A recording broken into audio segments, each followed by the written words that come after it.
Anand invested an amount of rupees 10,000 at the rate of 10% per annum compound interest for a period of 3 years എന്നാണ് പറഞ്ഞിരിക്കുന്നത്. അപ്പൊ നമുക്ക് അവിടെ എല്ലാ കാര്യങ്ങളും പറഞ്ഞിട്ടുണ്ട്. പ്രിൻസിപ്പൾ 10,000 ആണ് എന്ന് പറഞ്ഞിട്ടുണ്ട്. റേറ്റ് ഓഫ് ഇൻട്രസ്റ്റ് എന്ന് പറയുന്നത് 10% ആണ് എന്ന് പറഞ്ഞിട്ടുണ്ട്. അതുപോലെ സമയവും നമുക്ക് പറഞ്ഞിട്ടുണ്ട് 3 വർഷമാണ് എന്ന് പറഞ്ഞിട്ടുണ്ട്. എന്താണ് ചോദിക്കുന്നത്? How much amount will he get after 3 years എന്നാണ് ചോദിക്കുന്നത്. അപ്പോൾ നമുക്ക് അവിടെ കണ്ടുപിടിക്കേണ്ടത് എമൗണ്ട് എത്രയാണ് എന്നാണ് കണ്ടുപിടിക്കേണ്ടത്. നമുക്ക് പല മെത്തേഡ്സ് യൂസ് ചെയ്യാം. നമുക്ക് ഫോർമുല യൂസ് ചെയ്യാം, അല്ലെങ്കിൽ നമുക്ക് പല മെത്തേഡ്സ് ഉണ്ട് ഇത് കണ്ടുപിടിക്കാൻ വേണ്ടി. നമുക്ക് ഏറ്റവും എളുപ്പമുള്ള മെത്തേഡിലേക്ക് തന്നെ പോകാം. നമ്മുടെ പാസ്കൽസ് ട്രയാങ്കിൾ എന്ന് പറയുന്ന മെത്തേഡിലേക്ക് പോകാം. സോ പാസ്കൽസ് ട്രയാങ്കിൾ എടുക്കുമ്പോൾ നമുക്കവിടെ 3 years എന്ന് പറഞ്ഞിട്ടുണ്ടായിരുന്നു. നമ്മൾ എന്ത് ചെയ്യുക? 11ന്റെ ക്യൂബ് നമ്മൾ എടുത്തൊരു ഗ്യാപ്പ് വിട്ട് എഴുതുക.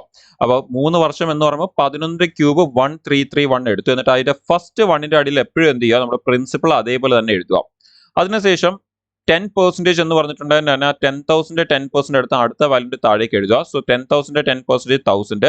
ഇനി 1000 10% എടുത്ത് അടുത്ത വാല്യൂന്റെ അടിയിലേക്ക് എഴുതുക. നമ്മുടെ ക്വസ്റ്റിൽ 10% പറഞ്ഞിട്ടുണ്ട്. അതുകൊണ്ട് ഇനി അഗെയിൻ 100 10% എടുത്ത് അടുത്ത വാല്യൂന്റെ അടിയിലേക്ക് എഴുതുക. അപ്പൊ നോക്കിയാൽ വളരെ പെട്ടെന്ന് ഫിൽ ആയില്ലേ?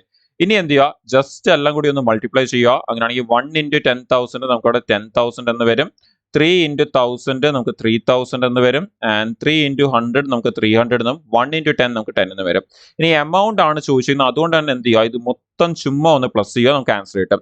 സോ 10,000 3,000 പ്ലസ് ചെയ്യുമ്പോൾ 13,000 വരും. പിന്നെ അവിടെ നമുക്ക് 300 ഉണ്ട് ആൻഡ് ദെൻ 10 ഉണ്ട്. സോ 13,310 റുപ്പീസ് ആയിരിക്കും നമുക്ക് അവിടെ എമൗണ്ട് ആയിട്ട് അവസാനം ഈ ഒരു മെച്യൂരിറ്റി പീരീഡ് കഴിയുമ്പോൾ നമുക്ക് കിട്ടുന്നത്. നോക്കിയേ, വളരെ പെട്ടെന്ന് ആൻസർ വന്നില്ലേ? എത്ര കാൽക്കുലേഷൻ ഉണ്ടെന്ന് നിങ്ങൾ നോക്കിയാൽ പാസ്കൽസ് ട്രയാങ്കിൾ ആണ് ഈ മെത്തേഡിന്റെ പേര്. കോമ്പൗണ്ട് ഇൻട്രസ്റ്റിന്റെ ക്വസ്റ്റ്യൻസ് സോൾവ് ചെയ്യാൻ വേണ്ടിയാണ് നമ്മൾ ഈ ഒരു മെത്തേഡ് യൂസ് ചെയ്യുന്നത്.